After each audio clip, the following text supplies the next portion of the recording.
اور جب مدین کے پانی کے مقام پر پہنچے تو دیکھا کہ وہاں لوگ جمع ہو رہے اور اپنے مویشیوں کو پانی پلا رہے ہیں، اور ان کے ایک طرف 2 عورتیں اپنی بکریوں کو روکے کھڑی ہیں۔ موسیٰ نے ان سے کہا، تمہارا کیا کام ہے؟ وہ بولی کہ جب تک چرواہے اپنے جانوروں کو لے نہ جائیں ہم پانی نہیں پلا سکتے، اور ہمارے والد بڑی عمر کے بوڑھے ہیں۔ تو موسیٰ نے ان کے لیے بکریوں کو پانی پلا دیا، پھر سائے کی طرف چلے گئے اور کہنے لگے کہ پروردگار، میں اس کا محتاج ہوں کہ تو مجھ پر اپنی نعمت نازل فرمائے۔ تھوڑی دیر کے بعد ان میں سے ایک عورت جو شرماتی اور لجاتی چلی آتی تھی موسیٰ کے پاس آئی، کہنے لگی کہ تم کو میرے والد بلاتے ہیں کہ تم نے جو ہمارے لیے پانی پلایا تھا اس کی تم کو اجرت دیں۔ پھر جب وہ ان کے پاس آئے اور ان سے اپنا ماجرا بیان کیا تو انہوں نے کہا کہ کچھ خوف نہ کرو، تم ظالم لوگوں سے بچ آئے ہو۔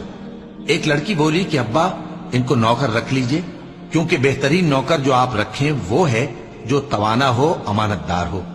انہوں نے موسیٰ سے کہا کہ میں چاہتا ہوں کہ اپنی ان 2 بیٹیوں میں سے ایک کو تم سے بیاہ دوں۔